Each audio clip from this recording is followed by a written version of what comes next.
Bismillah ar-Rahman ar-Rahim. Assalamu alaikum wa rahmatullahi wa barakatuh. Bienvenue à l'épisode 13 de mes lives de questions-réponses. Réflexion islamique, c'est un live que je fais, j'essaie de faire chaque mardi sur ma chaîne Le Chiisme sur Telegram Messenger. J'étais absent pendant 2-3 semaines. Mais je reprends cette série de live encore, Inch'Allah. Très bien. Du fait que j'ai reçu plus de 20 questions par mail, et en même temps, bon, vous qui êtes présents dans le live, vous aussi, vous pouvez cliquer sur lever la main pour pouvoir poser vos questions. Je commence à répondre à une question que j'ai reçue par mail. Ensuite, je reviens ici pour voir si parmi vous, vous avez levé la main, vous avez des questions ou non. Donc, si vous avez des questions, cliquez sur lever la main et restez ainsi. Je réponds à la première question que j'ai reçue par mail et je reviens vers vous. Très bien. La première question que j'ai reçue par mail, c'est Assalamu alaikum, Sayed, j'espère que vous allez bien, merci.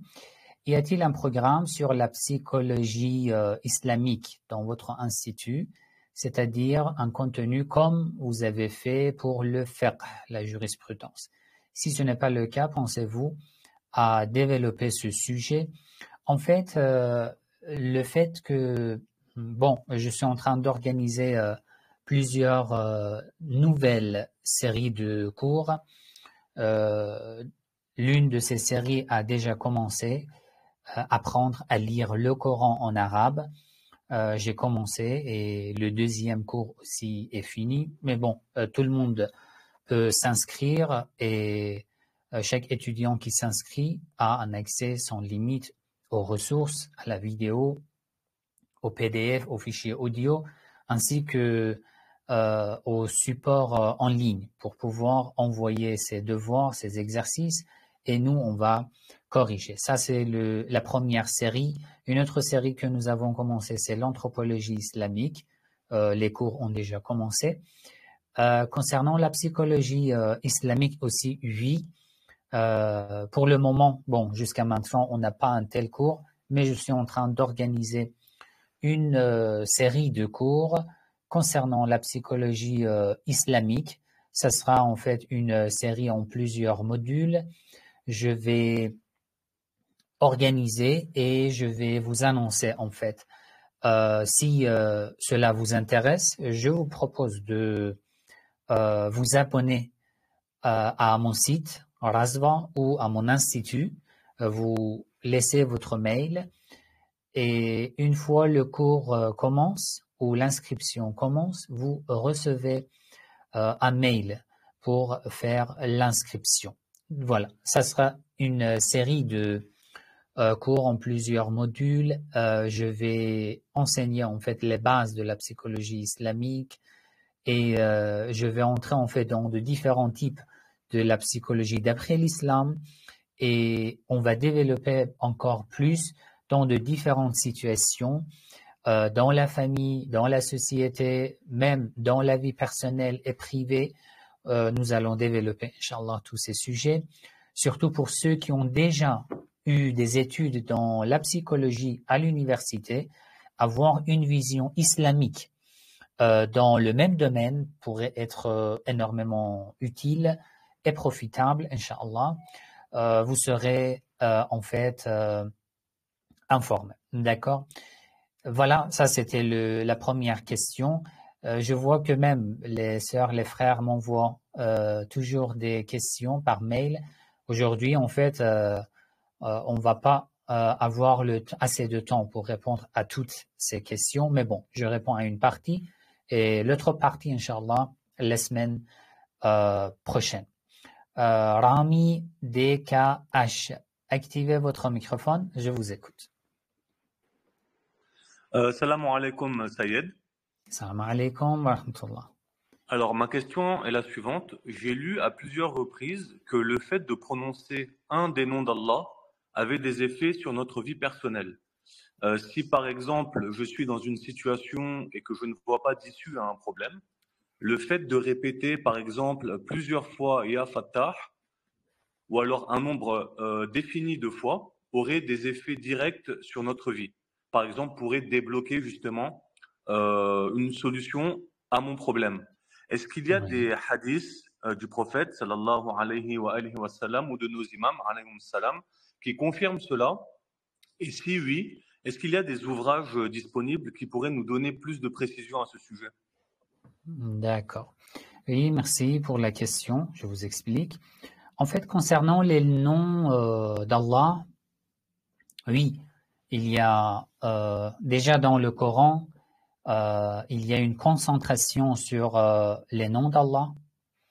Je me rappelle dans un de mes lives de questions-réponses sur YouTube, j'ai parlé de Ism al-A'zam, le nom immense et grandiose en fait de Dieu et ses effets. Dans les hadiths aussi, il y en a beaucoup.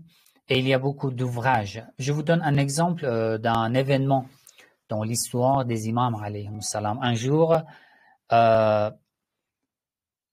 une personne s'est portée plainte auprès de juge, tribunal de son époque contre l'imam as-Sadiq alayhi salam.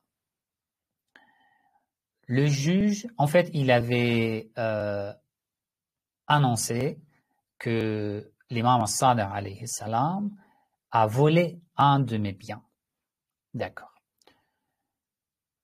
Devant le juge lui a demandé de jurer par Allah, parce qu'il n'avait pas de témoin. Le juge lui demande, jure par Allah que Ja'far ibn Muhammad, l'imam as-Sadiq alayhi salam, est voleur et qu'il a volé ton bien. Il commence à jurer. Il dit, je jure par Allah, le très miséricordieux, le tout miséricordieux, si je mens, que je dis la vérité. Ensuite, il prononce sa prétention. D'accord. Il attribue le vol à l'imam Sadiq alayhi salam. L'imam Sadiq alayhi salam lui dit non, c'est pas ainsi que tu dois jurer. Tu dois dire, je jure par Allah qui est juste, qui nous châtie, qui donne beaucoup de punitions, une punition douloureuse aux menteurs, aux injustes, aux oppresseurs, que je dis la vérité. L'imam alayhi salam a remplacé le tout miséricordieux, le très miséricordieux par les noms les plus durs. Ensuite, il a expliqué pourquoi, mais tous sont des noms de Dieu. L'imam alayhi salam a dit non. Lorsque tu jures même un serment faux, un faux serment, c'est un mensonge, mais tu es en train de jurer par un des noms de Dieu. Même si c'est un mensonge, le fait que tu choisis Ar-Rahman, le tout miséricordieux, Ar-Rahim, le très miséricordieux, empêche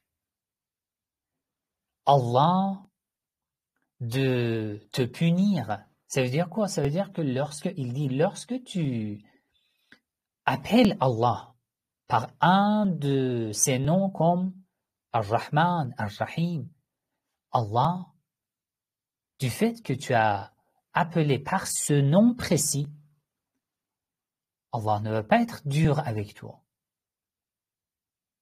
Ce nom a un effet. Mais le fait que tu dis, je jure par Allah qui punit, qui nous donne des châtiments douloureux, des punitions douloureuses, dans ce cas, si tu mens, tu auras un châtiment, une punition. Il y a beaucoup d'exemples, en fait, dans les hadiths concernant ce sujet.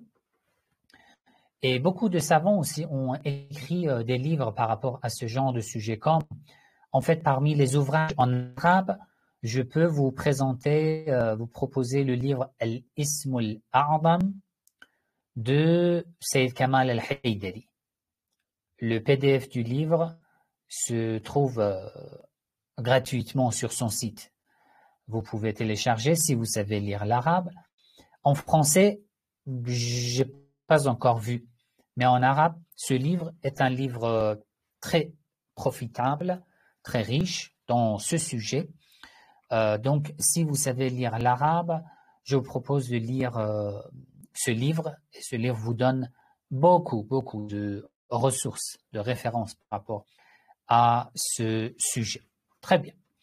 J'espère que c'est clair. C'était juste en résumé. Sinon, si vous voulez que je développe, pas de souci. Je peux, pour la semaine prochaine, tu peux me rappeler avant le live pour que je te donne en fait le texte des hadiths concernant ce sujet avec les traductions. Merci beaucoup, Sayed. J'ai bien compris. C'est d'ailleurs pour ça qu'on nous demande d'invoquer avec les noms d'Allah dans nos doigts.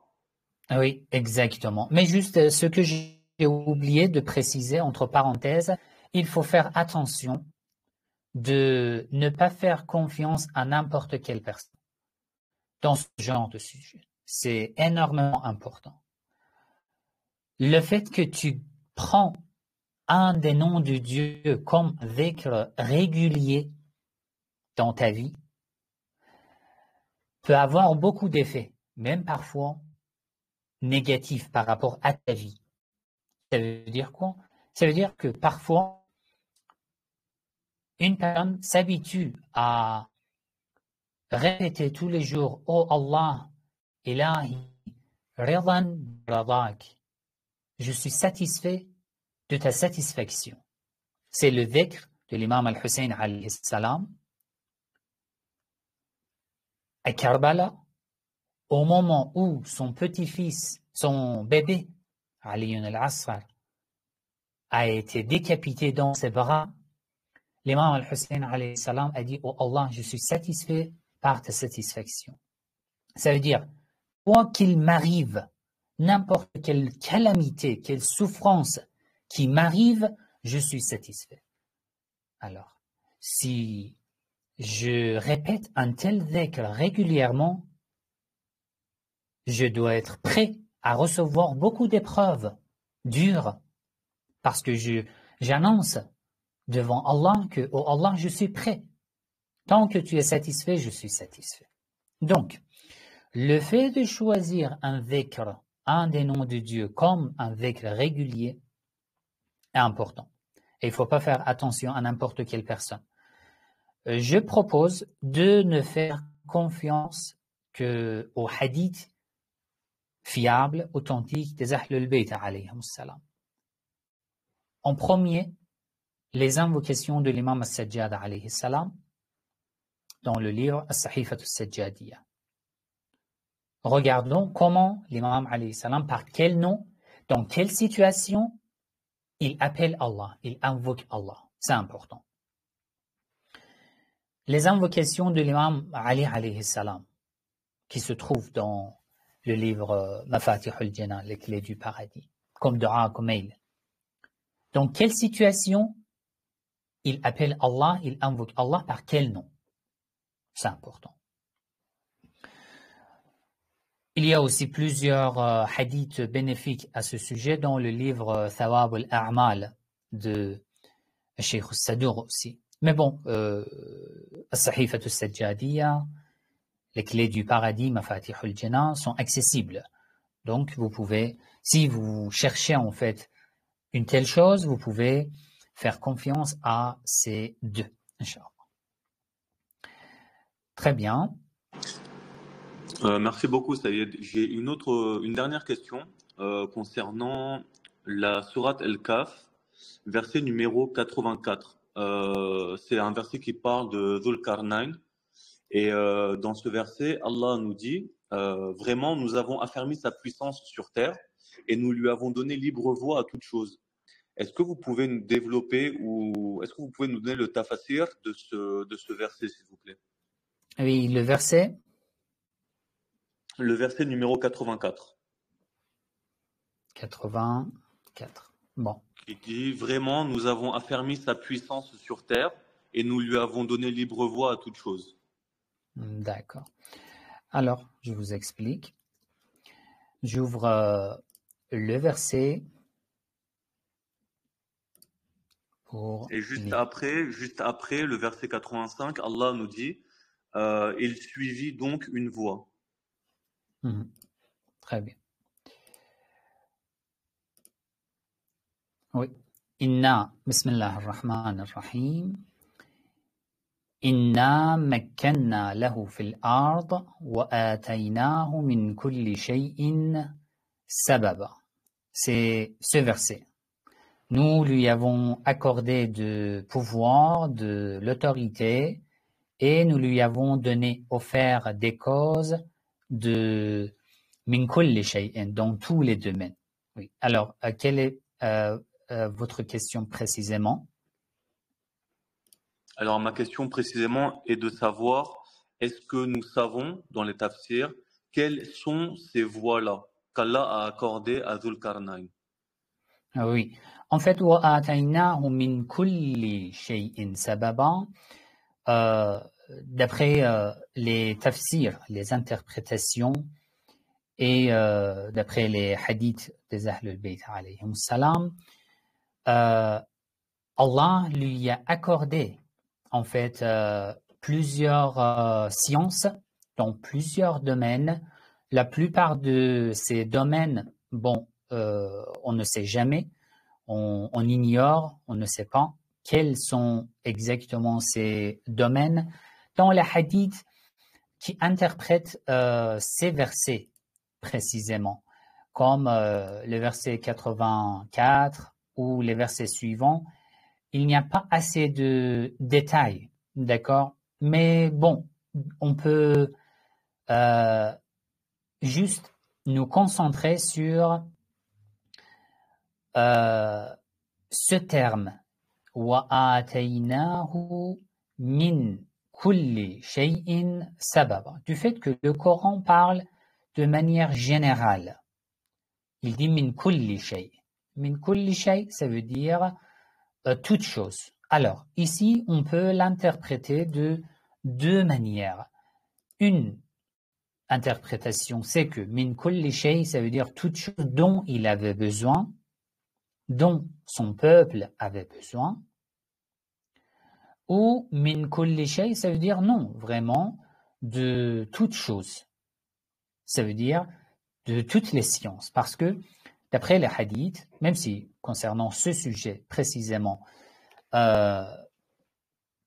il n'y a pas en fait assez de détails, mais bon, il y a des hadiths qui parlent de manière générale, qui disent que toutes les sciences humaines, que même aujourd'hui l'homme profite et utilise, ont une racine divine, une racine dans la révélation. Ça veut dire que toutes ces sciences nous ont été apprises par la révélation, par les prophètes. Et chaque prophète nous a apporté les sources de beaucoup de sciences. Déjà, Dhul Qarnayn, il était un prophète ou il était juste un envoyé ou il était seulement un élu de Dieu. Il y a de différents avis, même dans les hadiths. Mais ce qui est important, soit il était un prophète, soit il était un élu de Dieu, mais lui aussi, il avait comme mission d'apporter pour l'humanité les sources de beaucoup de sciences. Alors, quelles sont ces sources exactement, précisément? Dans les hadiths, je ne me rappelle pas que j'ai vu, par exemple, des détails. Quels sont ces détails exactement? Mais quand même, je vais vérifier. Si je trouve quelque chose, je vais partager sur ma chaîne et je vais vous envoyer. Très bien. Alors, Merci Sayed. C'est comme un petit peu je vous Nabi en prie. Daoud avec le travail du fer pour les côtes de mailles. Exactement, oui, exactement. Il y a beaucoup, même dans les hadiths, même dans les versets du Coran, Allah nous explique en résumé pour quelques-uns des prophètes, mais en général, oui, ceci est prouvé, approuvé par les imams alayhi salam, que toutes les sciences ont une source dans la révélation, et une source divine, ça c'est sûr. Très bien. En fait, quatrième question, je reviens vers les questions que vous m'avez envoyées par mail. Mohammed, il a envoyé cette question. Allah nous a créés, il a aussi écrit notre destin avant notre naissance. Tout le bien et le mal qu'on fait, c'est lui-même qu'il a décidé ainsi. Exemple, si je fais l'amour en dehors du mariage, c'est parce que Allah l'a décidé. Ça fait partie de mon destin. Alors ma question est pourquoi Allah me punit pour les péchés, pour mes péchés, alors que c'est lui-même qui a décidé que j'allais commettre ces péchés. En fait, au début, dans ce sujet, j'ai 2 vidéos détaillées. Il vous suffit de consulter ma chaîne YouTube, une playlist intitulée « Les contradictions du Coran », dans laquelle je publie les épisodes de la série de l'analyse du livre de Majid Okasha. Il vous suffit de visionner le 2e épisode et le 3e épisode que je vais publier dans quelques jours, bientôt. J'ai déjà enregistré et le montage aussi est fait. Je vais publier. Mais bon, même le 2e épisode vous suffit. Cette idée est totalement refusée d'après la voix des Ahlul Bayt alayhim salam. Il n'y a pas de fatalisme. L'homme a le libre arbitre. Ce que j'ai développé, c'est une vidéo de 2 heures, le 2e épisode de l'analyse du livre de Majid Okasha, concernant le destin, la prédestination, la préscience divine et notre libre arbitre. La volonté humaine, sa relation avec la volonté divine, j'ai développé ce sujet. Mais en résumé, si vous voulez avoir les preuves, les arguments, vous devez visionner cette vidéo. Mais en résumé, l'homme a une volonté, ce que j'appelle la volonté humaine. Allah a une volonté, ce qu'on appelle la volonté divine. Pourquoi l'homme a une volonté? Parce que Allah le confirme dans le Coran. Inna hadaynahu as-sabil imma shakiran wa imma kafura. Nous avons montré le chemin à l'homme. Soit il remercie et il le suit, soit il est ingrat et il s'égare. D'accord? Et encore énormément d'autres versets que j'ai analysés dans cette vidéo. La volonté humaine existe. Quelle est la relation entre la volonté humaine et la volonté divine? Ça veut dire quoi? Ça veut dire, lorsque je décide de faire quelque chose, il y a une volonté divine aussi. Quel est le rapport, le lien entre ma volonté et la volonté divine? La relation que j'ai expliquée dans cette vidéo, c'est ça. La volonté humaine est en prolongement de la volonté divine. Ça veut dire que notre volonté, notre pouvoir, notre science, notre vie sont comme la lumière de la lampe. Dès que tu coupes l'électricité, il n'y a plus de lumière. Ça veut dire que la lampe a besoin de manière continuelle, à tout instant, de l'électricité. Dès que tu coupes, il n'y a plus de lumière. J'ai besoin de la vie de manière continuelle, à tout instant, que Dieu me l'offre. Si un instant ça coupe, je suis plus vivant, je meurs.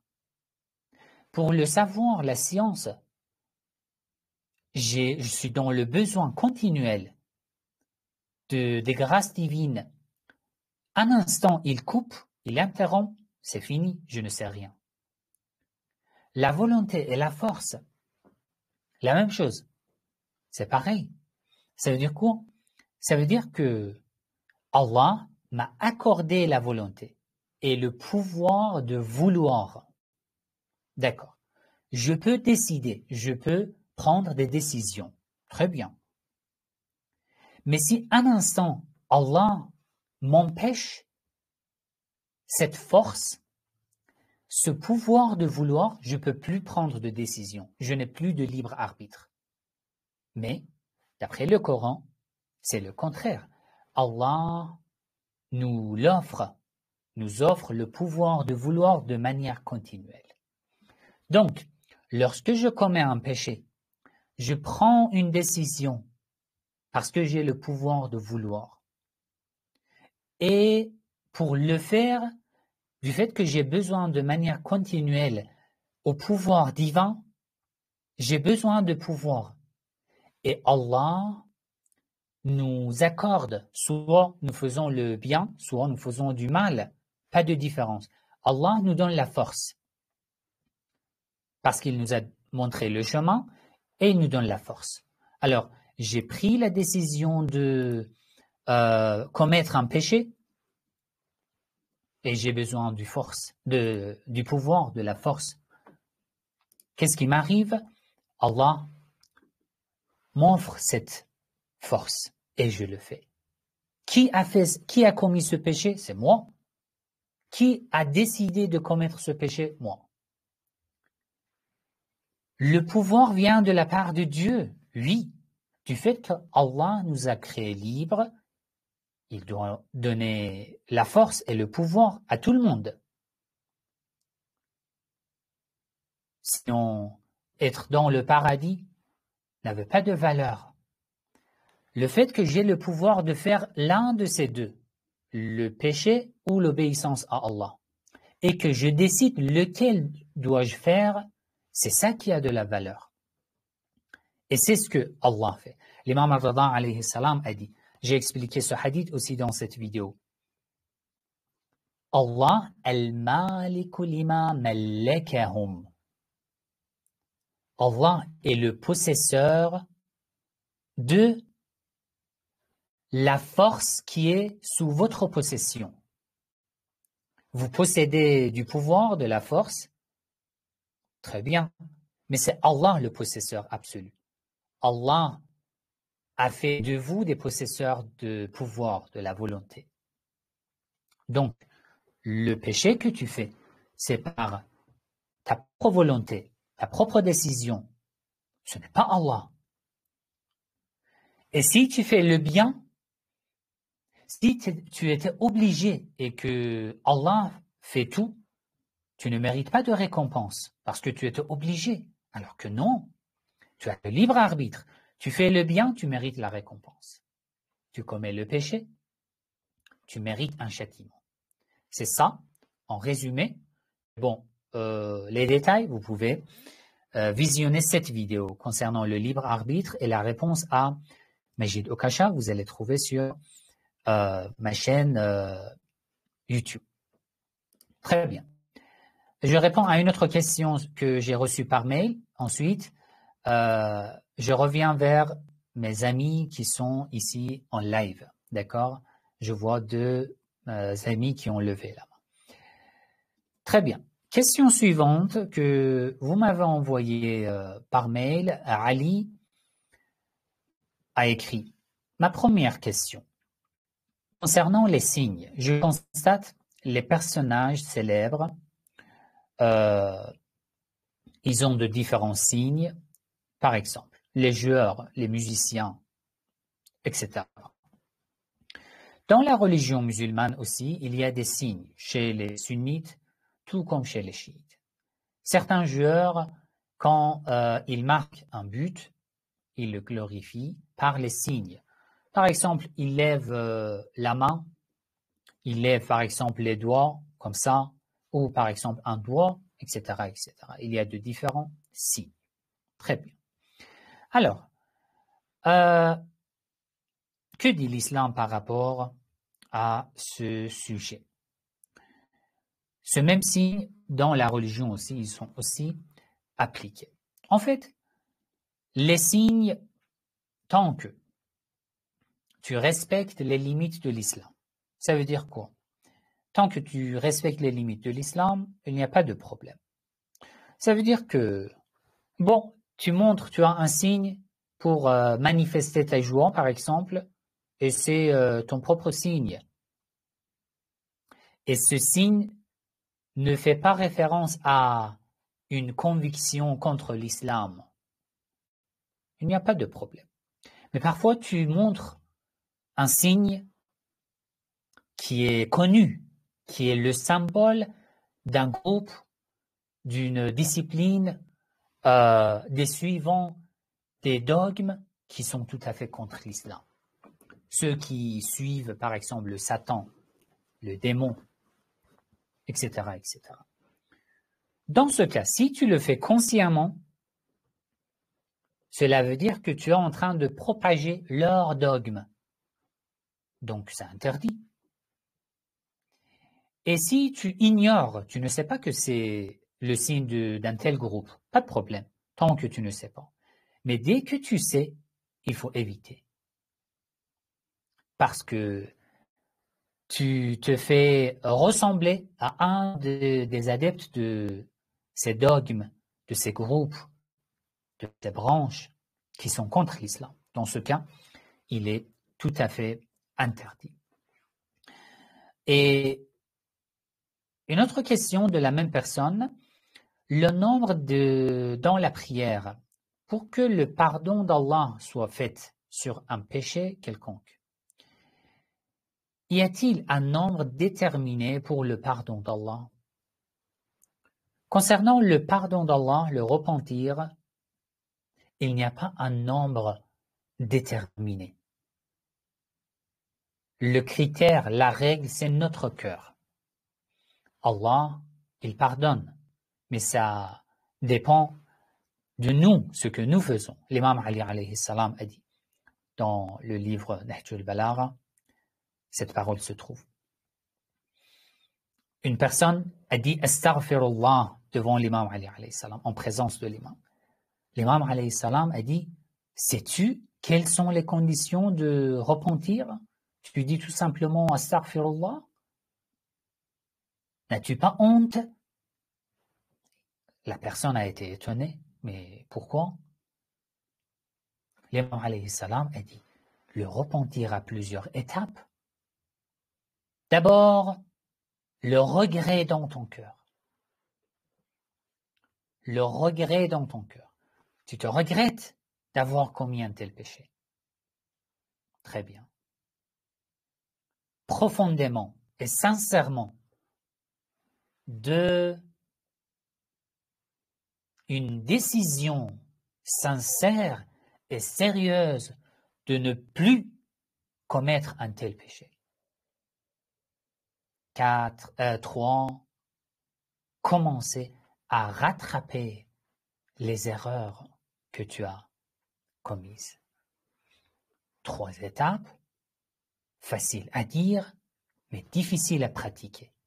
C'est énormément difficile. Si j'ai pas terminé ces 3 étapes et que toute la journée, toute la nuit, je répète, oh Allah, pardonne-moi, mais ça ne sert à rien. Ça sert à rien. Tu fais 1000 rak'ah de prière, ça sert à rien. Le pardon, le repentir se base d'abord sur le cœur, sur une décision sincère et sérieuse. Ensuite, essayer de rattraper. Dans ce cas, Allah te pardonne, même si tu lui demandes une seule fois. Pardon. Très bien. Abu Saif Allah, active ton microphone, s'il te plaît. Assalamu alaikum wa rahmatullahi wa barakatuh. Alaykoum assalam wa rahmatullahi wa barakatuh. J'aurais deux questions, si vous me permettez. Oui, la première, s'il vous plaît. La première, c'est quelle est la différence entre al-quwwa, lorsque nous disons la hawla wa la quwwata illa billah, ou al-izza. Par exemple, Allah Azza wa Jal, il nous dit quoi dans Surat al-Munafiqun? Bismillahir Rahmanir Rahim. Wa lillahi al-izzatu وَلِرَسُولِهِ وَالْمُؤْمِنِينَ. Oui. Est-ce qu'il y a une différence entre ces deux, parce qu'en français c'est traduit par la puissance.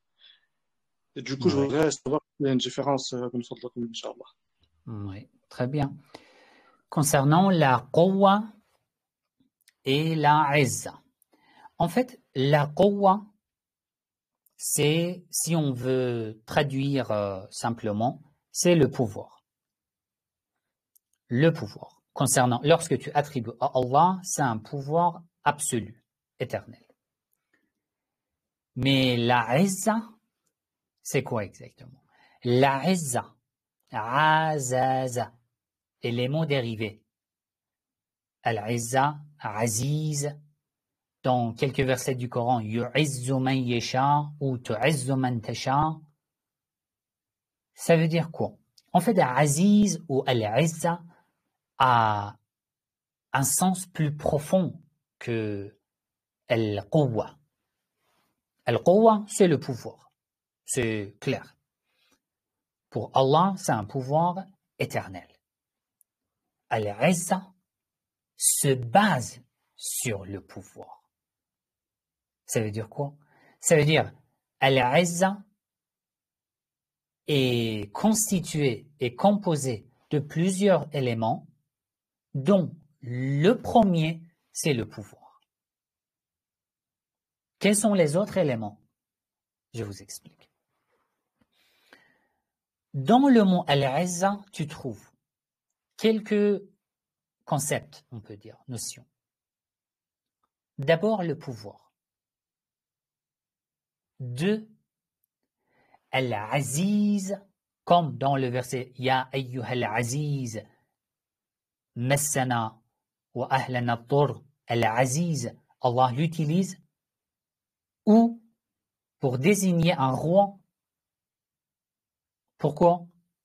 Parce que il a de Al-Izza, de l'honneur. Donc, quelqu'un qui a de pouvoir et de l'honneur, ou vous pouvez dire de la noblesse, c'est le deuxième élément. La noblesse et l'honneur. Dans ce même mot, Al-Aziz ou Al-Izza, il y a un autre élément. C'est quel élément?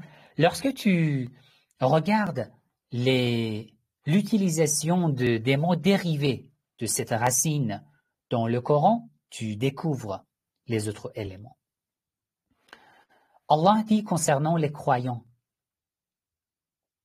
que je donne la izza à qui je veux, à qui je veux. Wa tudhillu man tasha. Et je fais l'humiliation à qui je veux. Comment découvrir le sens, la définition de tu'izzu ou yu'izzu dans le Coran? Alors, j'ouvre le verset. Tu'izzu man tasha pour vous montrer. قل اللهم مالك الملك قل اللهم مالك الملك. La sourate Al Imran 3, le verset 26. Dis, ô Seigneur, Malik al-Mulk. Ça veut dire quoi? Possesseur de toute possession, de tout propriétaire. Malik al-Mulk, de tout l'univers. Al-Mulk, l'univers. Très bien. Tu'til mulka man tasha. Tu accordes la possession à qui tu veux. Le verset commence par quel concept? La possession. Wa tanzi'ul mulka mimman tasha. Et tu la prends de qui tu veux. Très bien. Wa tu'izzu man tasha. Wa tu'izzu man tasha. Ça veut dire quoi? Tu donnes la izza à qui tu veux. Ça veut dire quoi? Pour le comprendre, tu dois lire la suite. وَتُذِلُّ مَنْ تَشَاءُ. Et tu humilies qui tu veux. Allah a mis al-izza comme contraire de quoi? L'humiliation. Donc, le premier élément, c'était quoi? Le pouvoir. Le deuxième, l'honneur, la noblesse, un statut supérieur. Et le troisième, un concept contraire à l'humiliation. On peut dire toujours la noblesse, on peut dire le respect, mais un respect particulier, privilégié, parce que sinon Allah utiliserait un autre terme. Ces trois concepts constituent la base, le fondement de ce mot. Parce que vous savez que dans la langue arabe, c'est pour ça que je dis toujours la traduction du Coran, de beaucoup de textes, on peut dire que n'est pas possible. Mais la traduction du Coran est impossible. Tu dois expliquer. Bismillahirrahmanirrahim. Ar-Rahman, dans mes vidéos de tafsir, j'ai expliqué, est composé de plusieurs éléments. Rabbil alamin. Rabb, un mot de 3 lettres, Rababa, contient le concept de plusieurs termes, comme possession, comme éducation, comme seigneurie, etc., que j'ai expliqué dans les tafsirs. Et al-izza, c'est ça. Donc, al-quwwa, c'est le pouvoir inné, éternel en Dieu. Al-izza, c'est ce que j'ai expliqué. Alors, dans les traductions, la traduction est limitée à des limites. Le traducteur a plusieurs choix de choisir un mot comme équivalent de ce terme. Et bon, il est obligé d'en choisir un. Sinon, il doit expliquer un paragraphe, 2 paragraphes, même plus. Vous voyez? J'espère que c'est clair. مولانا بارك الله فيكم. جلس معنا إن شاء الله تعالى parce que c'était super long. الله يحفظكم إن شاء الله. Je t'en prie. Alors, je continue les questions que j'ai reçues par mail et je reviens encore vers les amis qui ont levé la main ici. Très bien. 7e question par mail. La question suivante que j'ai reçue, Olivier m'a envoyé cette question la semaine dernière, que j'ai pas fait le live, ou peut-être il y a 2 semaines. Salam Sayed, que dit le Coran sur le mahram dans le contexte d'une rencontre avec une femme en vue d'un futur mariage? Est-il obligatoire ou non?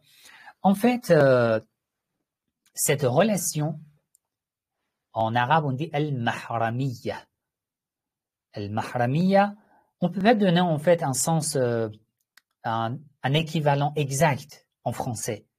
Donc, j'utilise le même terme. Je reste sur le même terme en arabe. Al-mahramiyya, c'est un type de relation dans laquelle un homme peut voir les cheveux d'une femme ou une femme n'a pas besoin d'être voilée devant cet homme. Alors, cet homme est son père, par exemple. Une fille devant son père n'a pas besoin de voile. En fait, il y a un autre type de mahramiyya particulier entre couples. Là, il n'y a pas de limite. Mais avant le mariage, al-mahramiyya se réalise soit par une relation familiale, comme les enfants par rapport à leurs parents et vice-versa, ou les tantes, les oncles, etc., ou par le mariage. Dès qu'un homme et une femme font le mariage, c'est al-mahramiyya. Leur relation entre dans le cadre de al-mahramiyya. Ça veut dire qu'il n'y a plus de limite entre eux. Avant le mariage, qu'est-ce qu'on fait? Nous n'avons pas encore fait le mariage. On veut faire notre connaissance, on veut nous connaître, on veut parler. Mais c'est pas possible. sans avoir de connaissances. Sans avoir de connaissances, on dit non, on fait d'abord le mariage et ensuite on va nous connaître. C'est pas possible. Une fois que tu fais le mariage, ça a commencé. C'est pour ça que dans la religion, d'après la voie des Ahlul Bayt alayhim salam, avant le mariage, les limites sont moins dures si les deux personnes sont sérieuses. Par exemple, normalement, lorsque tu sors, tu rencontres une femme musulmane, la femme est sérieuse, toi, tu es sérieux, vous devez respecter toutes les limites, c'est sûr. Mais lorsque vous entrez dans un chemin qui va aboutir au mariage, ça veut dire que vous êtes sérieux. Vous ne voulez pas passer quelques moments ensemble pour avoir du plaisir ou rigoler, etc., etc. Non, vous êtes sérieux. Vous voulez savoir sérieusement si elle pourra être ma future épouse ou non. Si cet homme pourra être mon mari, mon futur mari ou non. Dans ce cas, d'après les Ahlul Bayt alayhim salam et les savants, les limites sont moins dures. Ça veut dire que tu peux regarder attentivement son visage, son corps, même si elle est voilée. Elle est voilée. Mais tu peux regarder son corps. Tu peux lui parler des sujets, même des sujets qui sont liés à une relation intime. Alors que dans une conversation normale, ça ne se fait pas. Mais du fait que cette conversation est importante, il n'y a pas de problème. Vous savez que la raison de la majorité des divorces sont des problèmes dans les relations intimes.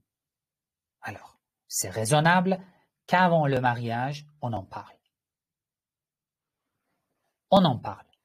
Même dans certaines cultures, certaines familles qui vivent même en Europe, actuellement, dans les séances de rendez-vous de la thérapie de couple que je fais sur mon institut, je rencontre des couples qui vivent en France, dans les pays européens, mais qui vivent dans leur propre culture, qui ne leur permet pas, qui considèrent ce genre de choses comme des tabous, interdits, alors que non, avant le mariage, c'est le moment d'en parler. Mais ce n'est pas un jeu, ce n'est pas une plaisanterie, c'est sérieux. C'est sérieux.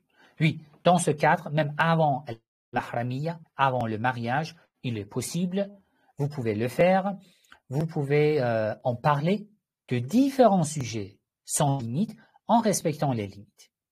Est-ce que la femme peut enlever son voile avant le mariage?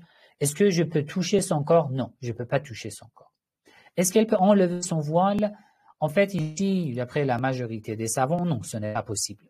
Mais je me rappelle qu'une minorité des savants disait que dans le cadre, dans le but du mariage, d'une conversation sérieuse pour le mariage, il est possible, il est autorisé parce que l'homme a le droit de voir la femme sans voile. L'homme déjà n'a pas de voile et du fait que la femme est voilée, l'homme a le droit de la voir sans voile. Mais ceci n'est pas l'avis de la majorité des savants. Donc, je reste sur l'avis de la majorité. Voilà cette question. Une autre personne dans le live Free Palestine, j'ai vu que vous aviez levé la main. Si vous avez toujours la question, cliquez sur lever la main, s'il vous plaît. Activez votre microphone, je vous écoute. Salam alaikum Maulana, barakallah. Oui, alaykoum salam wa rahmatullah. Voilà, en fait j'avais une question par rapport à la sorcellerie.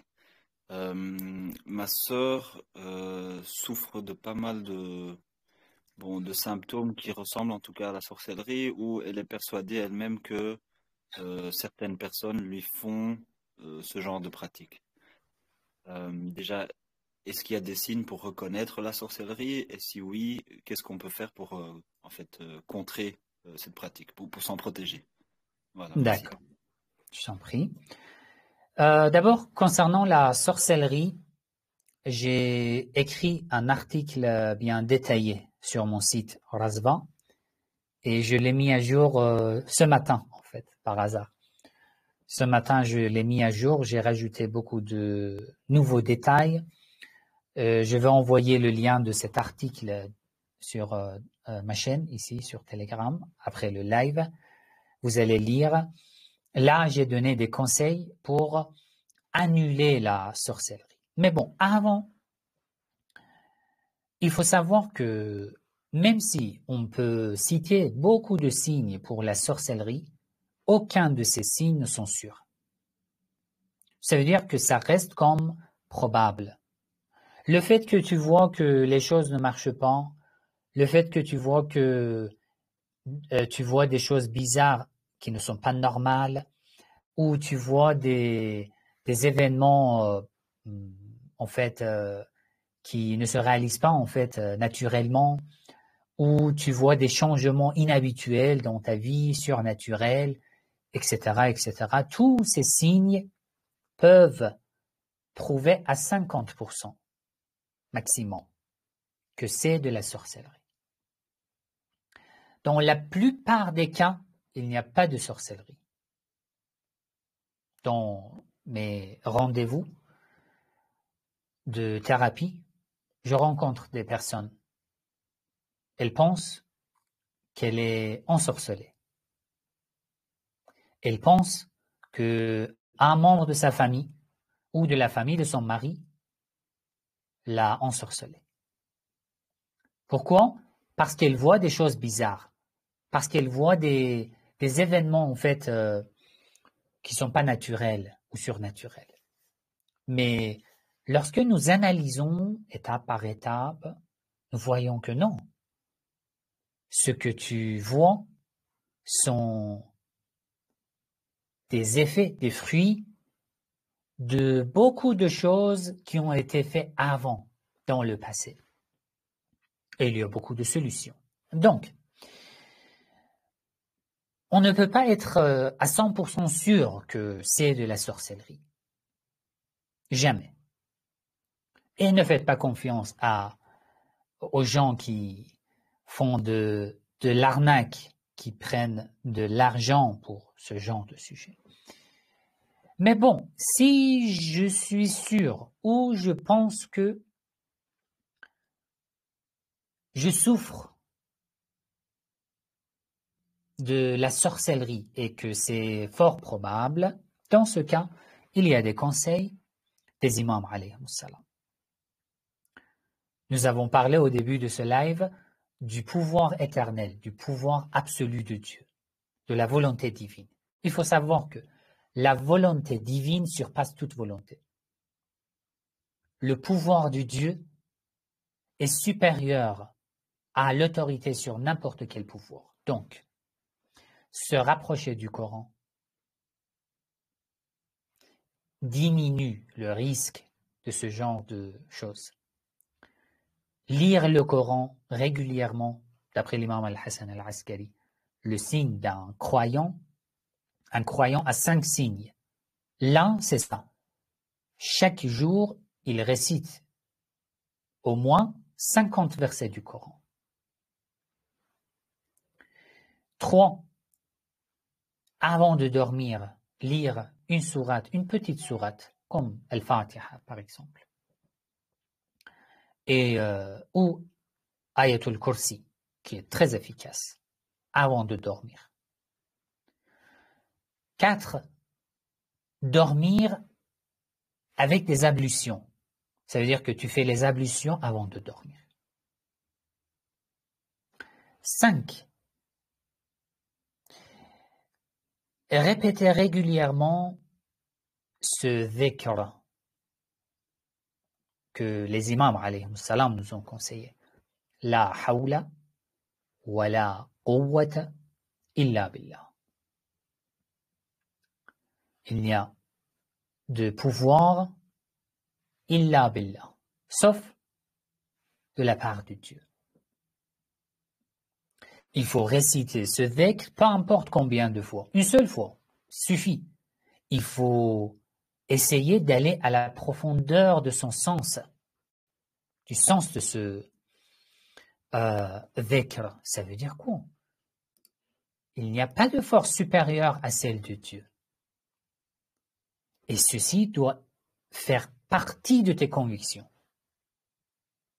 De tes convictions. Sinon, répéter 100 000 fois par jour, pas de valeur. Un autre conseil, il y a aussi des versets du Coran à réciter que j'ai mentionnés dans mon article.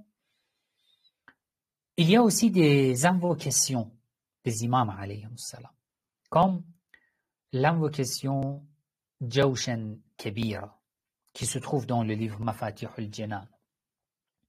Cette invocation que les imams alayhim salam nous ont apprise contient 1001 noms de Dieu. D'après certains savants, tu imprimes cette invocation avec une très petite taille dans un seul papier, parce que c'est une invocation très longue. Tu diminues la taille sur ton ordinateur, tu diminues pour que ça se place dans une seule page. Tu imprimes, tu plies, tu prends par exemple quelque chose pour protéger cette invocation, pour la protéger, et tu la gardes toujours avec toi. Allah te protège. Il y a aussi d'autres invocations, d'autres amulettes. Lorsque je dis amulettes, ce sont des invocations. Ce sont des écritures, des textes composés des invocations et des versets du Coran que les imams alayhim salam nous ont appris. Il y a des amulettes comme l'amulette de l'imam al-Jawad alayhi salam, très efficace dans ce sujet. Mais avant tout ça, si ça ne marche pas, la vie, les relations, il faut d'abord essayer de découvrir quel est le problème. Un thérapeute, un conseiller peut être très efficace. Ensuite, si vous vous êtes rassuré que c'est de la sorcellerie, vous pouvez suivre les conseils que je vous ai donnés. 9e question. En fait, il y a énormément de questions par mail. Très bien. J'aurais une question concernant la vente de ma maison. Si je vends ma maison principale, dois-je tout de suite payer le khums sur la somme obtenue ou attendre d'acheter mon prochain logement et payer le khums sur ce qu'il reste au bout d'une année? En fait, concernant le khums, c'est une sœur qui a envoyé cette question. Concernant le khums, déjà, j'ai une vidéo particulière sur ma chaîne YouTube. Aussi, j'ai développé le khums, le chapitre du khums, avec le verset du Coran, avec plusieurs hadiths, dans mes cours de fiqh, la jurisprudence, sur mon institut. Les cours sont finis, sont accessibles. Mais en résumé, si c'est ta maison principale et que tu vends, il n'y a pas de khums. C'est ta maison principale. Tu vas acheter une nouvelle maison. Il en reste une somme. Soit c'est une petite somme ou une grande somme. Il en reste. Cette somme, tu dois donner le khums de cette somme? Pas encore. Parce que ça dépend de ta vie. Si cette somme qui reste, tu en as besoin pour ta vie, tu l'as gardée par exemple pour rembourser tes dettes, pour le mariage de ton enfant. Voilà, beaucoup de buts qui font partie de tes besoins d'une vie normale. Dans ce cas, il n'y a pas de khums.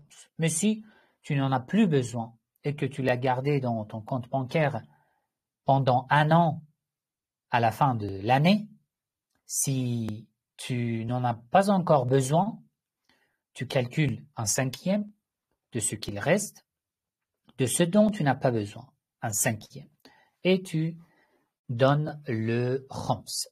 Très bien. Alors déjà 1 heure est passée. La question suivante concerne les sources de l'histoire dans le chiisme par rapport au sunnisme.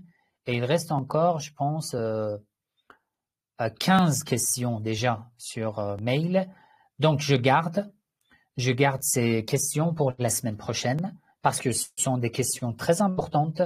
J'avais même préparé des sources à vous raconter, mais je préfère les garder pour la semaine prochaine. Et au cours de ce live aussi, plusieurs personnes ont envoyé des questions. Donc, soyez rassurés, la semaine prochaine, Inch'Allah, je réponds à toutes ces questions que vous m'avez envoyées, Inch'Allah.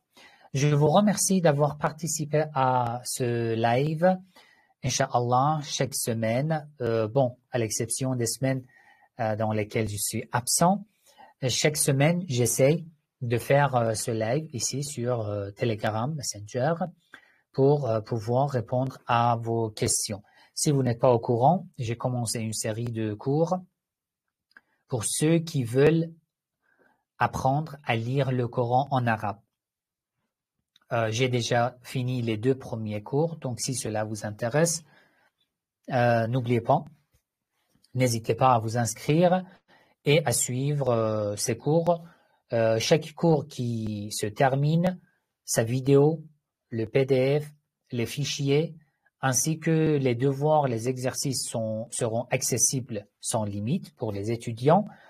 Et à tout moment, même l'année prochaine, lorsque vous vous inscrivez, vous pouvez faire les exercices, les devoirs et nous envoyer et nous allons corriger. Pour les sœurs, j'ai créé un groupe particulier, pour les frères aussi.